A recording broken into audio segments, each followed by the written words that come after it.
আমাদের আজকের টপিকটা দ্রাব্যতা গুণফল। দ্রাব্যতা গুণফল দ্রাব্যতা গুণফল কাকে বলে? দ্রাব্যতা গুণফল বলতে আমরা বুঝি এখানে তাপমাত্রাটা অবশ্যই নির্দিষ্ট থাকতে হবে। নির্দিষ্ট তাপমাত্রায় স্বল্প দ্রবণীয় যে লবণগুলো আছে, স্বল্প দ্রবণীয় লবণ বা মৃদু তড়িৎ বিশ্লেষ্য লবণ, স্বল্প দ্রবণীয় লবণের যে আয়নগুলো থাকবে সেই আয়নগুলোর ঘনমাত্রার সর্বোচ্চ গুণফলকে বলবো আমরা দ্রাব্যতা গুণফল। তাহলে আমরা যদি লিখি দ্রাব্যতা গুণফল,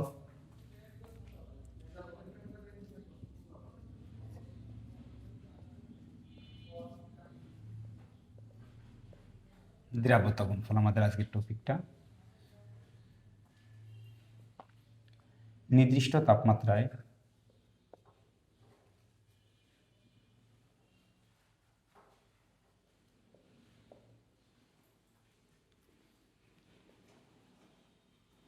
মৃদু তড়িৎ বিশ্লেষ্য লবণের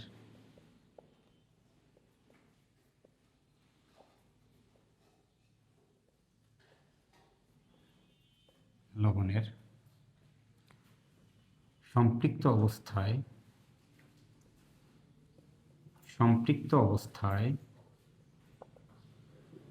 আয়ন সময়ের ঘনমাত্রার সর্বোচ্চ গুণফল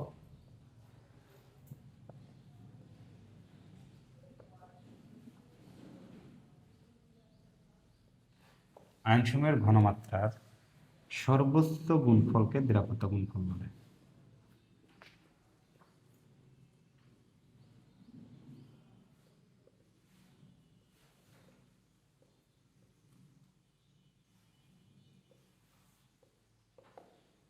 নির্দিষ্ট তাপমাত্রায় মৃদু তড়িৎ বিশ্লেষ্য দ্রবণের বা লবণের, তার মানে এখানে একটা কথা কিন্তু অনেক গুরুত্বপূর্ণ, সেটা হচ্ছে কি আমার মৃদু তড়িৎ বিশ্লেষ্য হতে হবে এবং সম্পৃক্ত অবস্থা হতে হবে। এই যে সম্পৃক্ত অবস্থা বা মৃদু তড়িৎ বিশ্লেষ্য লবণ না হইলে আমার দ্রাব্যতা গুণফল কাজ করবে না। দ্রাব্যতা গুণফল যেমন সিম্পলি আমরা যদি একটু বুঝি, AgCl এটা আমাদের মৃদু তড়িৎ বিশ্লেষ্য লবণ। এখন আমরা অনেকেই বুঝি না কোনটা মৃদু কোনটা সবল। সাধারণত যেটা জলীয় দ্রবণে 100%, 70 থেকে 100% আয়নিত হয় সেগুলো হচ্ছে সবল তড়িৎ বিশ্লেষ্য, আর যারা 1 থেকে 10% আয়নিত হয় তারা হচ্ছে মৃদু তড়িৎ বিশ্লেষ্য। স্বাভাবিকভাবে আমরা বুঝবো কী করে? আমাদের এস ব্লকের যে মৌলগুলো আছে গ্রুপ 1, এদের সাথে যদি কিছু যুক্ত থাকে, হ্যালাইডগুলো যুক্ত থাকে, সেটা সবল হয়ে যায়। আর অবস্থান্তর মৌলের সাথে বা ডি ব্লকের সাথে যদি আমাদের হ্যালাইডগুলো যুক্ত থাকে সেগুলো সাধারণত তুলনামূলক দুর্বল হয় আমাদের। তাহলে AgCl একটা দুর্বল তড়িৎ বিশ্লেষ্য লবণ। এটাকে যদি আমরা বিয়োজিত করি, Ag প্লাস প্লাস হচ্ছে Cl মাইনাস, তাহলে এই লবণগুলোকে কি বলছি? আয়ন সময়ের ঘনমাত্রার সর্বোচ্চ গুণফল। আয়ন সময়ের ঘনমাত্রার সর্বোচ্চ গুণফল AgCl-কে ভাঙলাম। এটা যদি সলিড অবস্থায় থাকতো, ধরো AgCl যদি সলিড অবস্থায় থাকতো, সেক্ষেত্রে কি আমাদের দ্রাব্যতা গুণফল কাজ করতো? না, দ্রাব্যতা গুণফল কাজ করবে না। কেন? কারণ মৃদু তড়িৎ বিশ্লেষ্য বলেছি, এটাকে ভাঙতে হবে। তাহলে এটাকে আগে আমাদের কিসে পরিণত করতে হবে বলতো? এটা অ্যাকুয়াস তলীয় অবস্থাকে প্রাপ্ত করে নিতে হবে, তড়িৎ বিশ্লেষ্য করতে হবে। তাহলে অ্যাকুয়াস দ্রবণ করার পরে এই যে আয়নগুলো পাচ্ছি, এই আয়নগুলার সর্বোচ্চ গুণফল হচ্ছে কি আমার দ্রাব্যতা গুণফল। দ্রাব্যতা গুণফলকে কেএসপি দ্বারা প্রকাশ করা হয়। তাহলে কেএসপিটা আমরা কোথা থেকে বলতে পারি? এখান থেকে ভরক্রিয়ার সূত্র আছে আমাদের 4র্থ অধ্যায়। ভরক্রিয়ার সূত্রটা কি ছিল? ভরক্রিয়ার সূত্র ছিল কে দ্বারা প্রকাশ করি, কে সমান আছে উৎপাদ ডিভাইডেড বাই বিক্রিয়ক। এই ক্ষেত্রে উৎপাদ আছে কোনটা? এটা। বিক্রিয়ক আছে এটা। তাহলে Ag প্লাস আয়নের ঘনমাত্রা ইন্টু Cl মাইনাস আয়নের ঘনমাত্রা ডিভাইডেড বাই AgCl এর ঘনমাত্রা। এখান থেকে KAgCl ইকুয়াল Ag প্লাস আয়নের ঘনমাত্রা Cl মাইনাস আয়নের ঘনমাত্রা। এই যে K ইন্টু AgCl, এইটা হচ্ছে AgCl এর KSP। KSP AgCl এর সলিবিলিটি প্রোডাক্ট। তাহলে K ইন্টু AgCl এর অর্থাৎ KSP-কে আমরা কি লিখতে পারি? Ag প্লাস আয়নের ঘনমাত্রা ইন্টু হচ্ছে Cl মাইনাস আয়নের ঘনমাত্রা।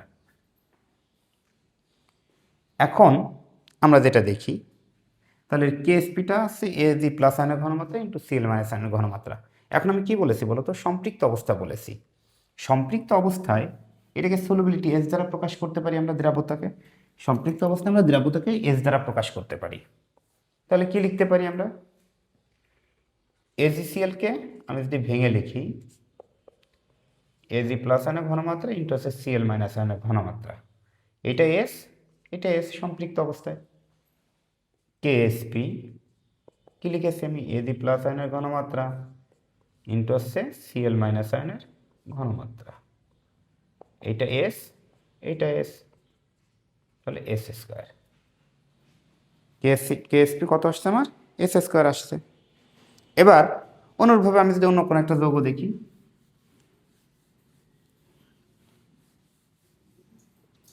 দেখলাম আমরা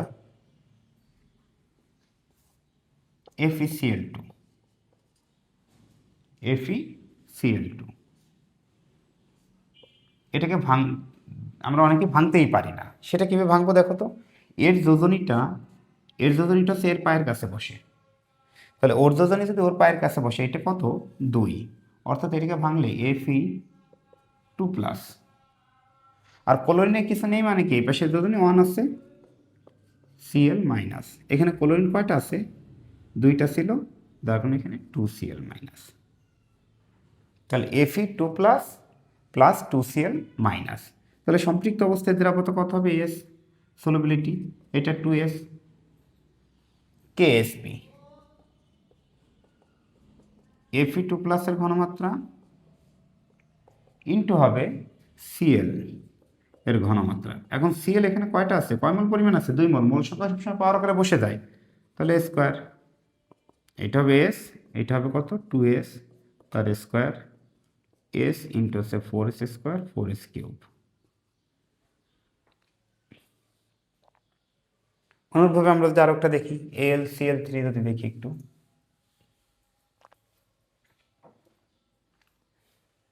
AlCl3 কীভাবে ভাঙবো বলো তো, অ্যালুমিনিয়ামের যোজনী এইখানে, তাহলে Al3 প্লাস প্লাস হচ্ছে ক্লোরিনের কিছু নেই মানে 1 আছে, Cl মাইনাস, ক্লোরিন কয়টা আছে এখানে 3টা, তাহলে 3Cl মাইনাস, এইটা এস, এটা 3S।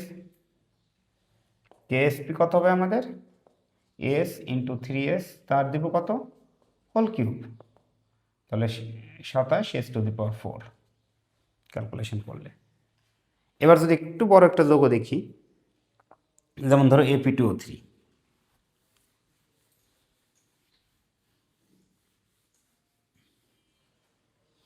Fe2O3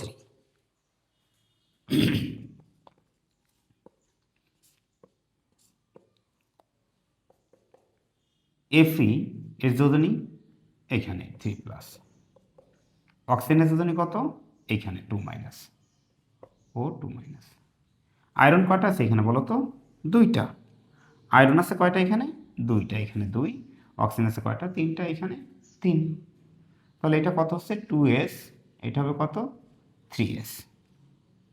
কেএসপি মূল সংখ্যাটা পাওয়ার আকারে বসবে, 2S তার স্কোয়ার 3S তার কিউব, তাহলে এইটা ক্যালকুলেশন করলে 108S⁵।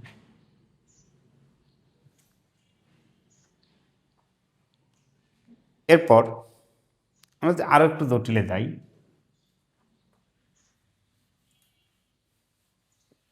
AxBy এর কেএসপিটা কেমন হবে, AxBy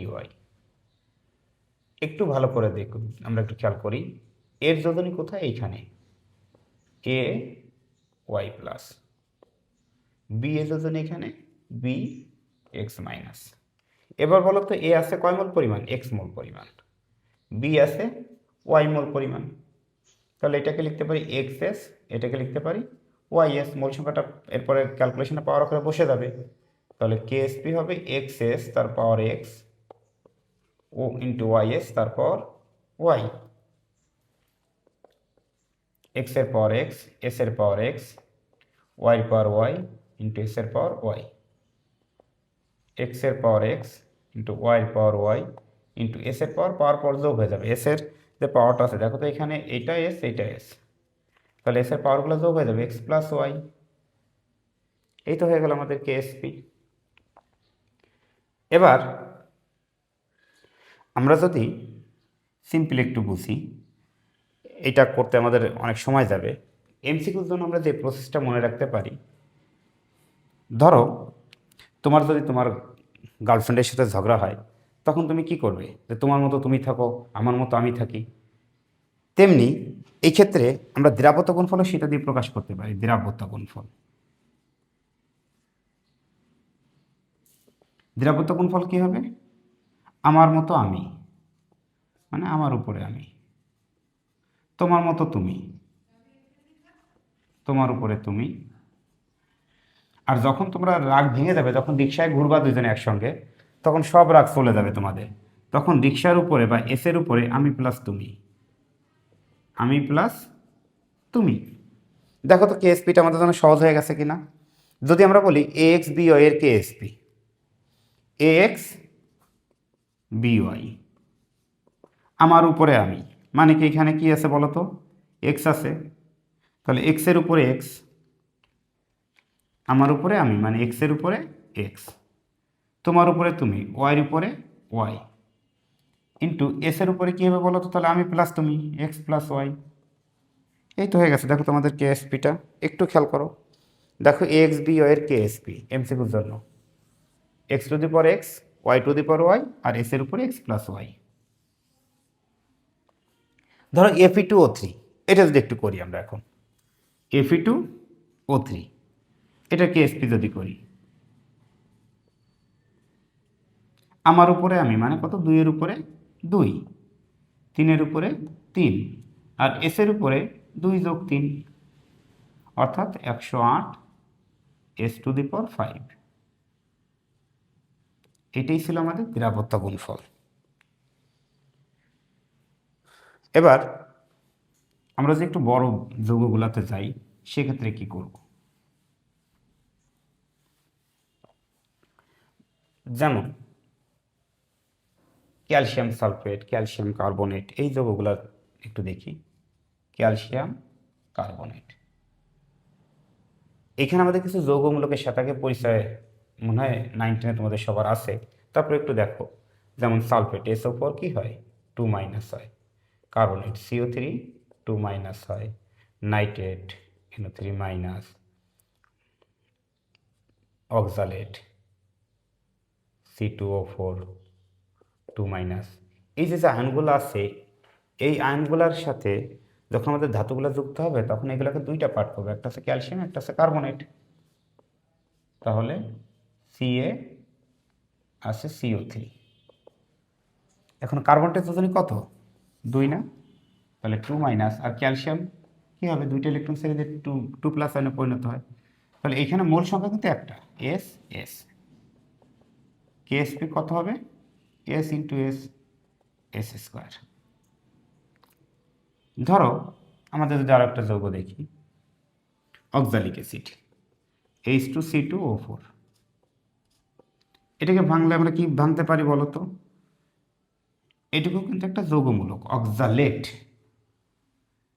তাহলে এটাকে লিখতে পারি H+C2O4 2-। এখন এখানে হাইড্রোজেন কয়টা আছে বলো তো? দুইটা, তাহলে 2H+, এটা 2S, এটা S, 2S তার স্কোয়ার ইন্টু S, 4S³। এখন যে যৌগগুলো একটু বৃহৎ যৌগ, আরও বৃহৎ যৌগ যদি আমি দিই, যেগুলোকে আসলে ভাঙানো আমাদের জন্য একটু কষ্টকর ব্যাপার, সেগুলো কিন্তু আমরা এই ফরম্যাটে করব।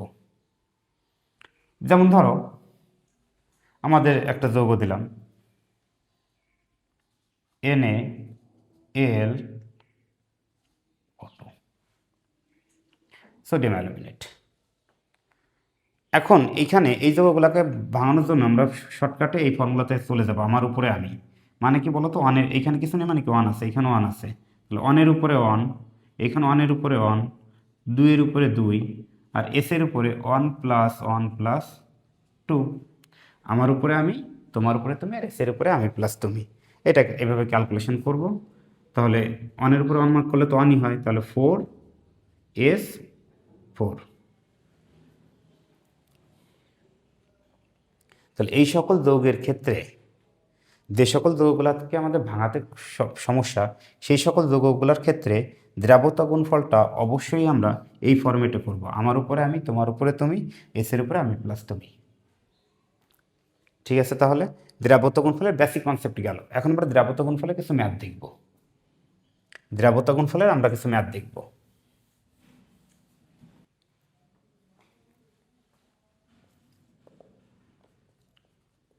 PbCl2 এর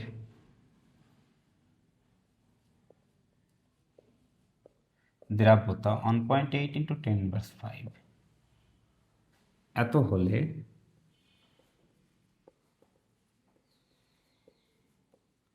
দ্রাব্যতা গুণফল কত? তাহলে দ্রাব্যতা দিয়েছে মানে কি বলো তো, আমাদের সলুবিলিটি দেওয়া আছে, এস দেওয়া আছে। তাহলে PbCl2 আমাদের নিম্নরূপে বিয়োজিত হয়। কেন? কারণ সেটা মৃদু একটা তড়িৎ বিশ্লেষ্য দ্রবণ, নিম্নরূপে বিয়োজিত হয়।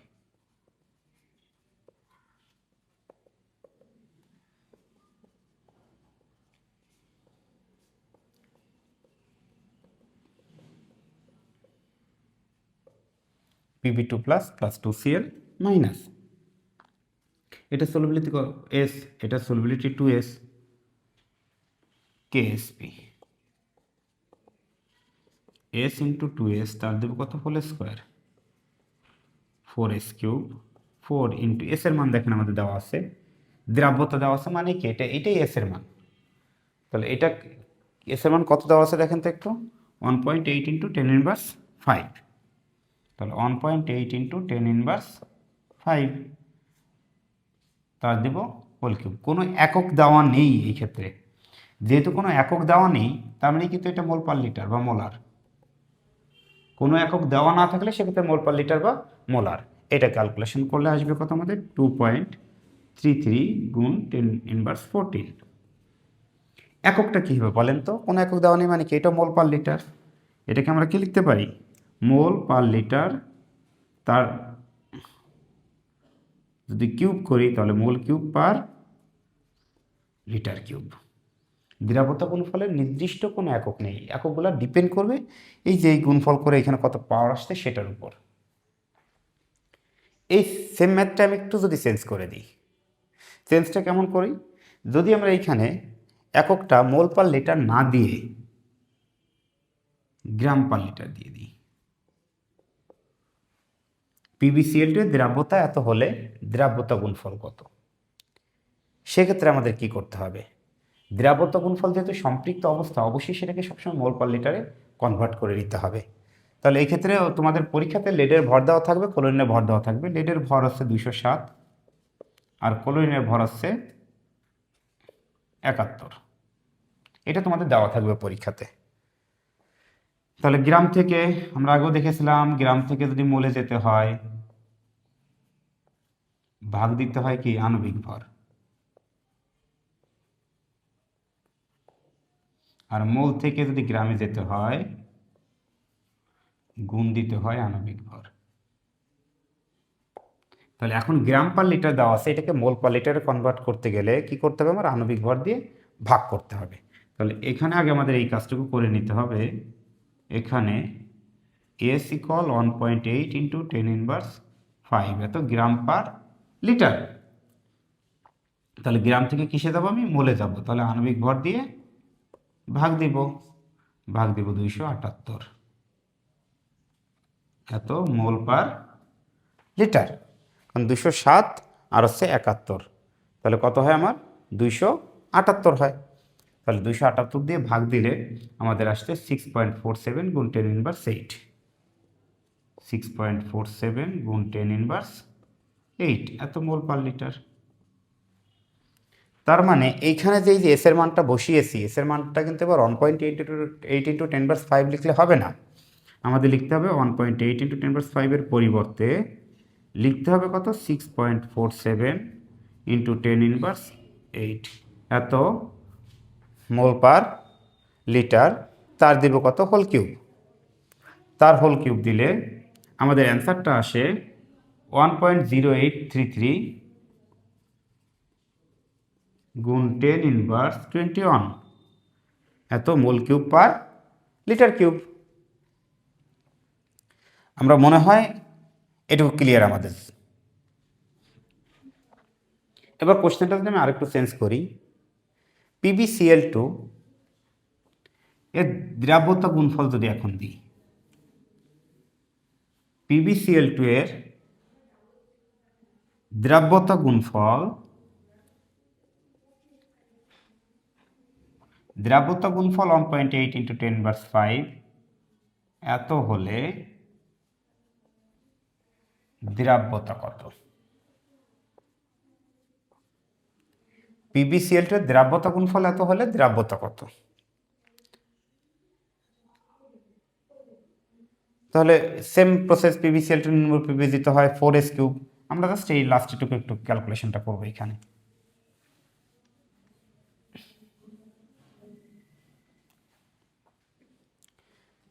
তাহলে এবার কি কি দেওয়া আছে বলতো? দ্রাব্যতা গুণফল দেওয়া আছে, মানে KSP এর মানটা দেওয়া আছে। তাহলে শর্ত মতে 4s3 1.8 × 10^5, কোনো একক যেহেতু দেওয়া নেই, তার মানে অ্যান্সার যেটা বেরোবে সেটা মোল পার লিটারেই বের হবে। তাহলে এখান থেকে S ইকুয়াল ঘনমূল দিয়ে 1.8 × 10^5 ভাগ দেবো কত? 4।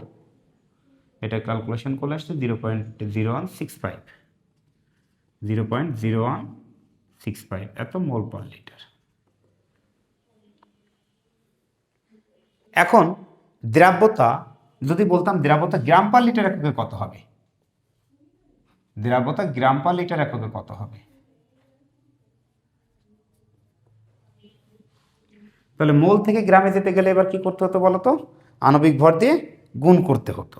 অর্থাৎ এই যে 0.0165 এটাকে গুণ দিতাম 278, 278 দিয়ে গুণ দিলে হয়ে যেত কত? গ্রাম পার লিটার আণবিক ভর। এই যে আণবিক ভর দিয়ে আমরা গুণ দিতাম, গুণ দিলে 4.587 এত গ্রাম পার লিটার। এই কোশ্চেনটাকে যদি আমি আরো একটু পেঁচাতে চাই, আমাদের আস্তে আস্তে একটু ডিপলি ঢুকতে হবে আর কি। এত হলে PbCl2 এর দ্রাব্যতা গুণফল এত হলে, কোশ্চেনটা যদি আমি এখন এইভাবে দিই, প্রতি 100 ml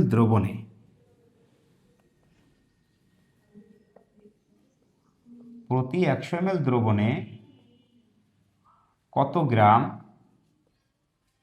লেড ক্লোরাইড দ্রবীভূত থাকবে? প্রতি 100 ml দ্রবণে কত গ্রাম লেড ক্লোরাইড দ্রবীভূত অবস্থায় থাকবে? কোশ্চেনটা হচ্ছে PbCl2 দ্রাব্যতা গুণফল 1.8 × 10^5 হলে প্রতি 100 ml দ্রবণে কত গ্রাম লেড ক্লোরাইড দ্রবীভূত থাকবে। সেম প্রসেস, PbCl2 নির্মূল Pb দিতে হয় lead chloride, lead 2+, 2Cl-, KSP করলে 4s3, 4s3 সমান এই যে এত গ্রাম পার লিটার পাইলাম। এত গ্রাম পার লিটার মানে কি বলতো? গ্রাম পার লিটার মানে 1 লিটার দ্রবণে আছে এত গ্রাম। 1 লিটার মানে কত? 1000 ml। 1 লিটার মানে কত বলতো? 1000 ml। তার মানে 1000 ml দ্রবণে দ্রবীভূত আছে কত গ্রাম? 4.587 গ্রাম। তার মানে আমরা এখানে এরপর একটু লিখতে পারি 1000 ml দ্রবণে আছে কত গ্রাম? 4.587 এত গ্রাম। 100 ml দ্রবণে আছে কত? 4.587 গুণ 100 ভাগ দিব 1000, তাহলে 0.4587 এত গ্রাম।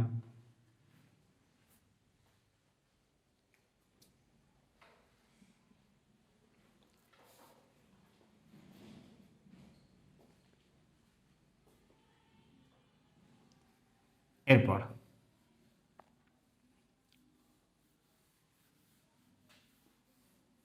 একটু ভিন্ন কোয়ালিটি কোশ্চেনে চলে যাই আমরা।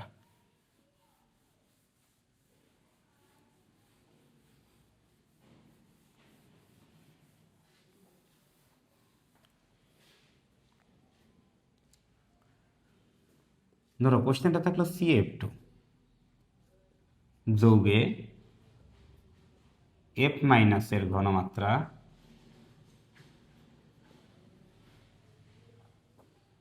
1.8 ইন্টু 10⁵ এত হলে দ্রাব্যতা গুণফল কত? এত হলে দ্রাব্যতা গুণফল কত? CF2 যৌগে F মাইনাসের ঘনমাত্রা 1.8 ইন্টু 10⁵ হলে দ্রাব্যতা গুণফল কত?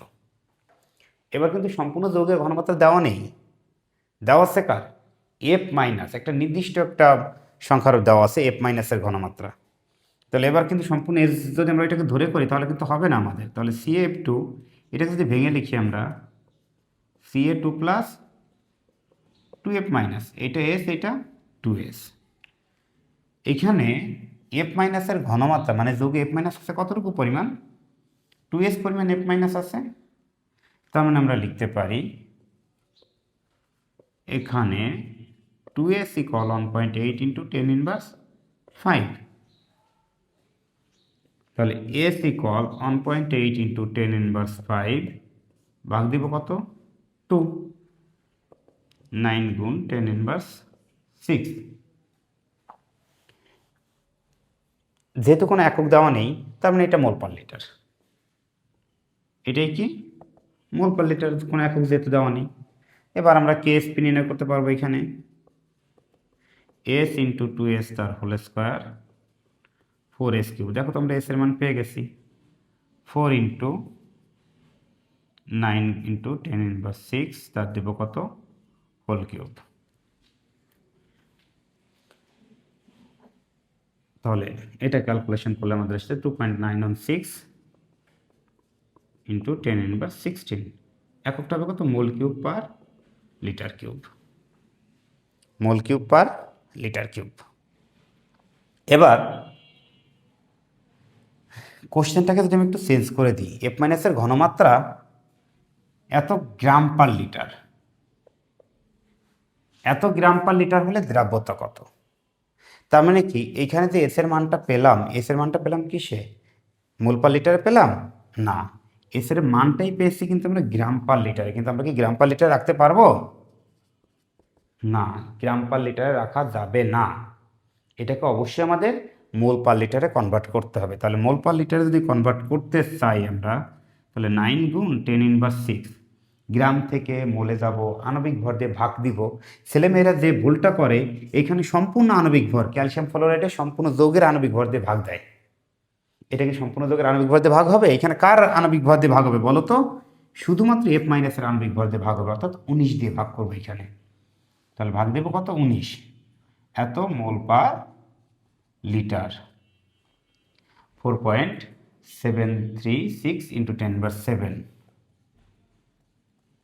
10⁻⁷ এত মোল পার লিটার। দেন আমরা এখানে, তাহলে এইখানে শুধু এই মানটা বসিয়ে দিব। 4.736 ইন্টু 10⁻⁷ এত তার হোল কিউব দিব। ক্যালকুলেশন করলে আমাদের 4.24 গুণ 10⁻⁹, এত mole cube per litre cube. এই যারা কোয়ালিটি ম্যাথ গেল আমাদের দ্রাব্যতা গুণফলের। এছাড়া দ্রাব্যতা গুণফল থেকে আমাদের যে কোশ্চেনটা হতে পারে, PbCl2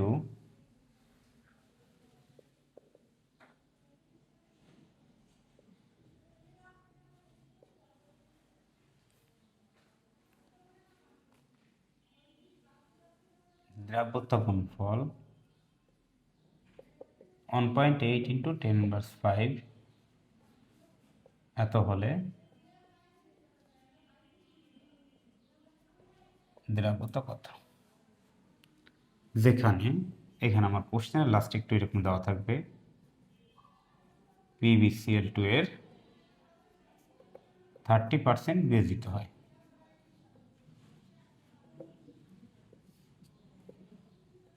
PbCl2 এর 30% বিয়োজিত হয়। আমরা যদি একটু দেখি PbCl2, এবার কি এটা সম্পূর্ণ বিয়োজিত হবে বলো তো? না, Pb2 প্লাস 2Cl মাইনাস, তাহলে Pb2 প্লাসের সম্পূর্ণটা কিন্তু বিয়োজিত হবে না। এবার কত পার্সেন্ট বিয়োজিত হবে? 30% বিয়োজিত হবে। অর্থাৎ এটা এস, এটা সম্পূর্ণটা কি বিয়োজিত হবে? এটা 2s, এটাকে সম্পূর্ণটা বিয়োজিত হবে না। এটা কতটুকু হবে? এস এর 30% বিয়োজিত হবে, এটা 2s এর 30% বিয়োজিত হবে, সম্পূর্ণটা কিন্তু বিয়োজিত হবে না। তাহলে 0.3s হবে, এটা হবে কত? 0.6s। কেএসপি 0.3s ইন্টু দিব কত? 0.6s, তার দিব কত? মোল সংখ্যা কয় মোল আছে এখানে? 2 মোল, তাহলে স্কোয়ার। তাহলে 0.6 স্কোয়ার করলে 0.36 গুণ 0.3, 0.18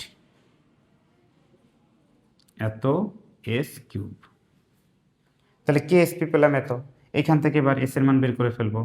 তাহলে শর্ত মতে 0.108 এত এস কিউব ইকুয়ালস 1.8 ইন্টু 10⁻5। তাহলে এস ইকুয়াল আসবে কত? 1.8 ইন্টু 10⁻5, ভাগ দিব কত? 0.108, এটা ঘনমূল করে দিব। তাহলে এই ঘনমূলটা ক্যালকুলেশন করলে আমাদের আসছে 0.055, 0.055 এত মোলার বা মোল পার লিটার। তাহলে এই ছিল আমাদের দ্রাব্যতা গুণফল।